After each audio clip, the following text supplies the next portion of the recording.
Hello दोस्तों, मेरे इस YouTube चैनल मंच स्टडी पॉइंट में आप सभी का स्वागत है। आज हम लोग टेंस का सेकंड क्लास लेकर आए हैं और हम लोग पढ़ चुके थे कि टेंस क्या होता है और टेंस के कितने प्रकार होते हैं। तो हम लोग उसमें से अब एक एक करके टेंस पढ़ेंगे, जिसमें हम लोग आज देखेंगे।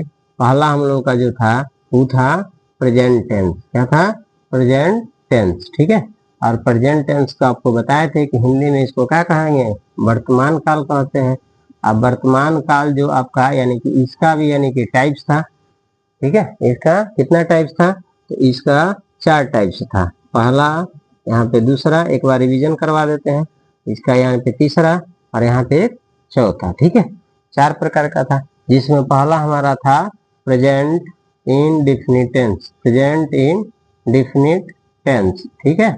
दूसरा हमारा जो था उसको हम कहे थे present continuous tense. Present continuous tense. Present continuous tense. तीसरा जो था वो था present present perfect tense. Present perfect tense. Present perfect tense. और जो चौथा था उसको हम बोले थे present perfect present perfect present perfect continuous tense. ठीक है। Present perfect continuous tense. तो ये कितने प्रकार के हो गए? 4 प्रकार के हो गए। हमारा प्रेजेंट टेंस जो है वो कितने प्रकार का है? 4 प्रकार का है। ठीक है। 4 प्रकार में हम एक एक करके पढ़ेंगे। तो हम आज सेकंड वीडियो पढ़ रहे हैं और सेकंड वीडियो में हमारा यानी कि पहला यानी कि पढ़ेंगे, अब इतना आप जान गए होंगे। पहला इसका हम लोग पढ़ेंगे प्रेजेंट इन डिफिनिट टेंस। अब देखिए, प्रेजेंट इन डिफिनिट टेंस बनाने के लिए सबसे पहले आपको पहचान होना जरूरी है। इसकी पहचानेंगे कैसे? ठीक है।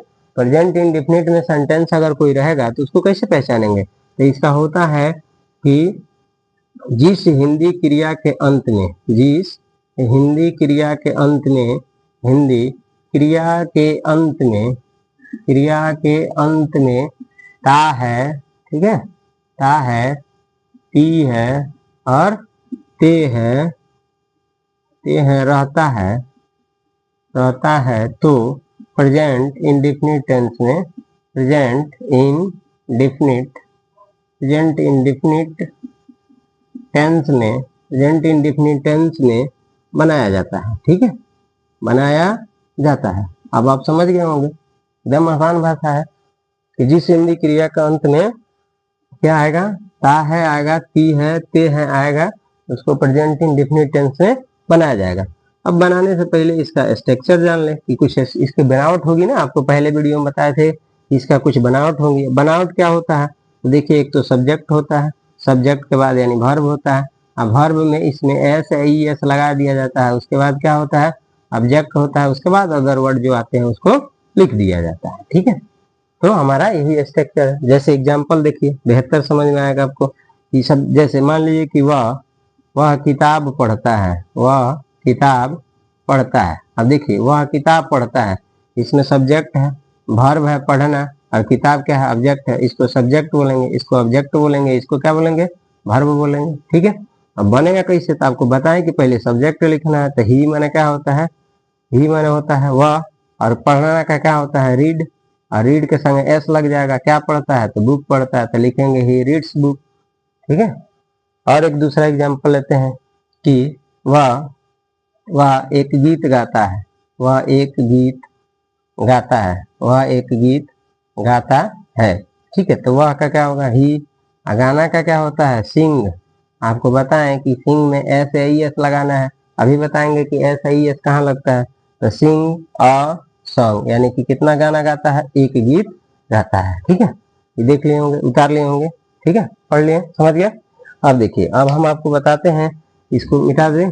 अब हम बताते हैं आपको कि एस ई एस लगता कहाँ है। तो देखिए, आप पढ़े होंगे कि सब्जेक्ट। क्या पढ़े होंगे? सब्जेक्ट। इसको नोट करके देख लेंगे नोट में कि सब्जेक्ट पढ़े होंगे कि सब्जेक्ट यदि क्या रहे? सिंगुलर रहे। क्या रहे? सिंगुलर रहे। सब्जेक्ट यदि सिंगुलर रहे तो एस ई एस लगता है। एस ई एस लगता है। ठीक है। यदि सब्जेक्ट आपका क्या रहे? सब्जेक्ट यदि प्लुरल रहे, यदि क्या रहे? प्लुरल रहे तो एस IES नहीं लगता है, नहीं लगता है। अब आप ध्यान देंगे इसमें जब सब्जेक्ट आपका सिंगुलर होगा तो SIS लगेगा और सिंगुलर नहीं होगा तो SIS नहीं लगेगा। अब सबसे इंपॉर्टेंट बात है कि जानना जरूरी है कि सिंगुलर जो होता है सिंगुलर सब्जेक्ट, तो सिंगुलर सब्जेक्ट क्या होता है?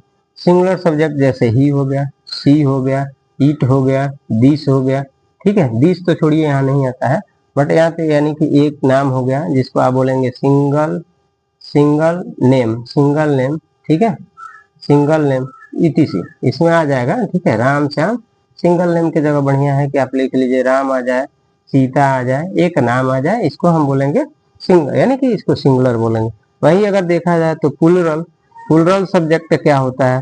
तो प्लुरल सब्जेक्ट वो होता है जैसे मान लीजिए कि आई हो गया, वी हो गया, यू हो गया, ठीक है, दे हो गया, ठीक है, डबल नाम यानी कि राम एंड श्याम, ठीक है, राम एंड श्याम ETC। अगर ई सब आते हैं इनको क्या कहते हैं? प्लुरल कहते हैं। तो अब यही हमारा रह गया कि प्रेजेंट इंडेफिनिट का पहचान क्या होगा कि जिस हिंदी क्रिया का अंत में क्या आना चाहिए? तातेती आना चाहिए, और उसका स्ट्रक्चर भी याद रखेंगे तभी बन पाएगा, ठीक है।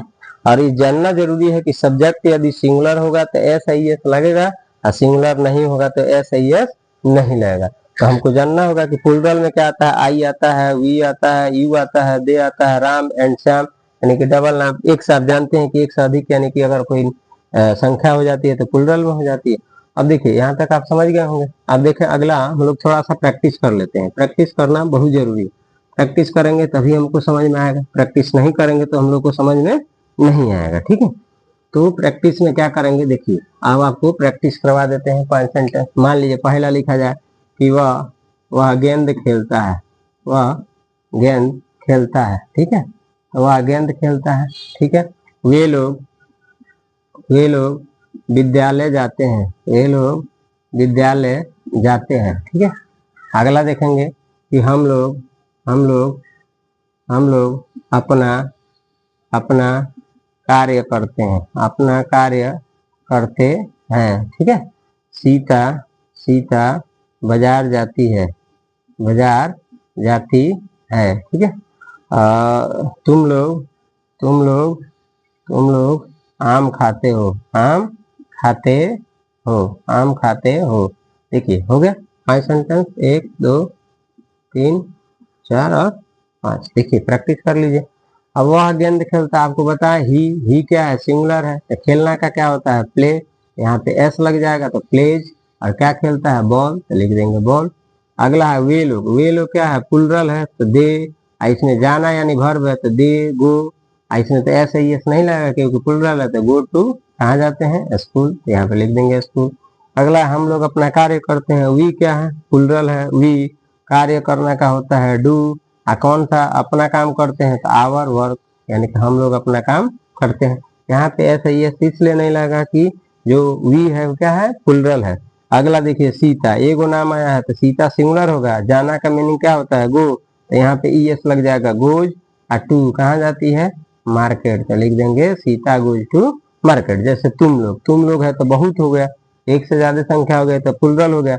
खाना का मीनिंग क्या होता है? ईट। और क्या खाते हैं? मैंगो। यहाँ पे SIS नहीं लगेगा क्योंकि यहाँ पे क्या है? प्लुरल आया है, ठीक है। तो हम उम्मीद करते हैं कि आप लोग यानी प्रेजेंट इंडेफिनिट टेंस समझ गए होंगे। अगले वीडियो में हम लोग देखेंगे present continuous tense. Thank you, धन्यवाद।